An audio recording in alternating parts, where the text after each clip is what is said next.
Do you know, when the atomic bombs were dropped on Hiroshima and Nagasaki, their explosion was equivalent to just 3 kilotons of TNT.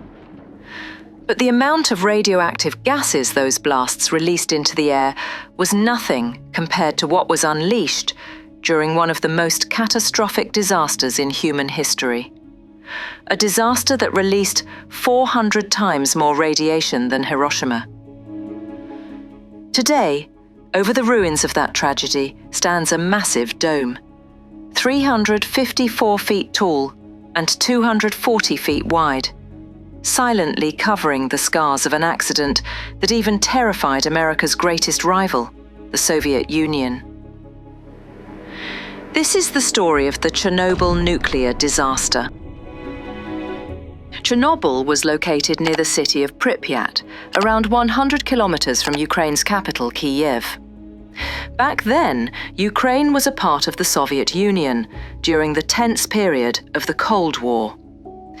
The Soviet Union was racing to dominate the world in nuclear power and had built several nuclear plants, one of which was Chernobyl, consisting of 4 massive reactors known simply as Reactor 1, 2, 3, and 4. Each of these reactors could generate 1,000 megawatts of electricity, enough to power nearly half the population of the Soviet Union. In simple terms, these reactors worked by using nuclear reactions to heat water into steam. That steam drove turbines, which in turn produced electricity.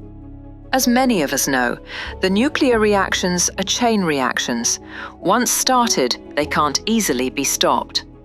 That's why every reactor had 211 control rods, made of a material that absorbs neutrons to slow down the reaction. When neutrons hit uranium atoms, they trigger fission. But if they're absorbed by control rods, the reaction slows down. In Chernobyl's case, these control rods were made of boron carbide, while their tips were coated with graphite. The reactor core would typically reach around 1,600 degrees Celsius, roughly 1.5% of the sun's surface temperature. To prevent overheating, a coolant system continuously circulated water, much like a car's radiator cools its engine. But here was the fatal design flaw. In a car, when the engine turns off, coolant flow stops, no problem. In a nuclear reactor, however, even after shutdown, the core remains dangerously hot.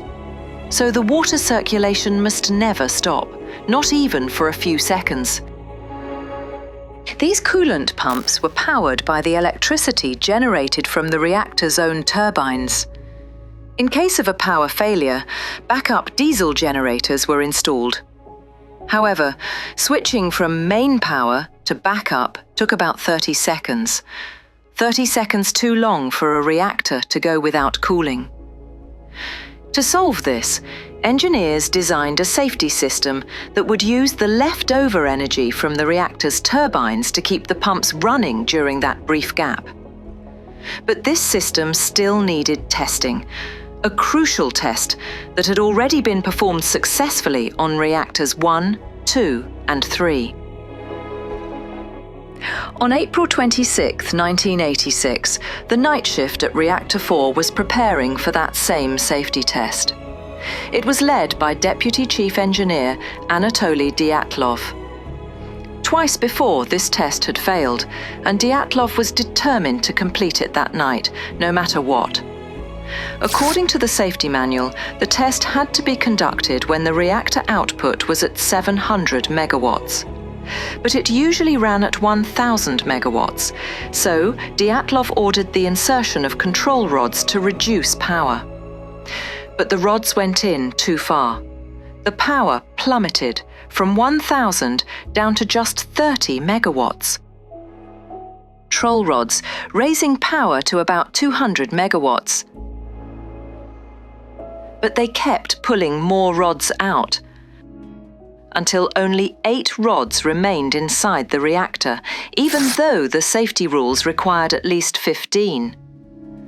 That violation proved deadly.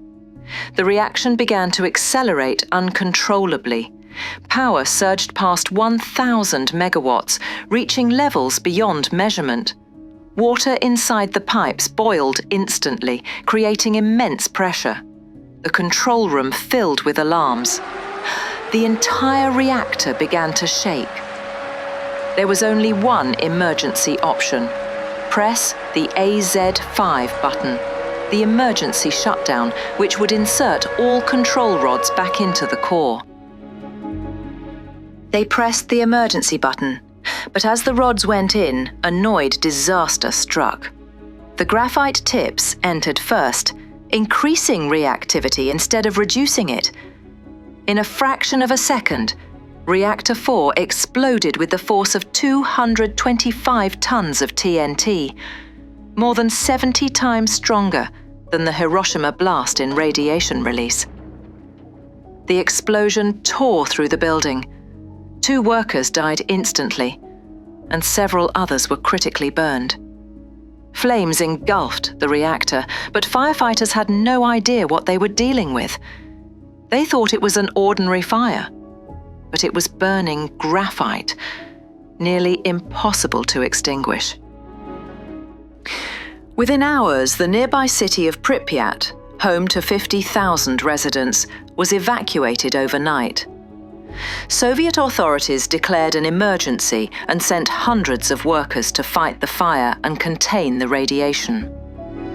For the next 10 days, helicopters dumped over 5,000 tons of sand, clay, and boron to smother the flames. Finally, the fire was extinguished, but radioactive gases continued to leak into the atmosphere for weeks. Many of the firefighters and first responders died within days or months due to radiation exposure. The Soviet Union tried to hide the incident, fearing global embarrassment during the Cold War. But 36 hours later, radiation detectors in Sweden noticed unusual spikes, forcing the Soviet Union to admit the truth. Even after the fire was out, another danger loomed. Below the reactor was a pool of radioactive water. If the molten core reached it, it could trigger a second explosion, one that would have rendered much of Europe uninhabitable. Someone had to drain the pool manually, a suicidal task. 3 men volunteered: Alexei Ananenko, Valery Bezpalov, and Boris Baranov. They dove into the dark, radioactive water, found the valve, and opened it, saving millions of lives. Miraculously, all 3 survived. But the damage had been done. The explosion released massive amounts of iodine-131 and other radioactive elements, causing thousands of cases of thyroid cancer and other diseases. Entire forests turned red from radiation, and livestock across Europe became contaminated. In the first 4 months, 31 people died directly, but in the following years, the death toll reached over 4,000, with some estimates far higher. Even today, the area around Chernobyl remains a no-entry zone, as radiation still leaks from the site. To contain it, a massive steel sarcophagus was built, costing over $3 billion, designed to seal the radiation for the next 100 years. But the radioactive materials underneath will remain deadly for more than 400 years. The Chernobyl disaster remains a grim reminder of how one small human error can unleash unimaginable destruction. If you found this video informative, don't forget to like, share, and comment. Your support keeps us going. See you in the next incredible story.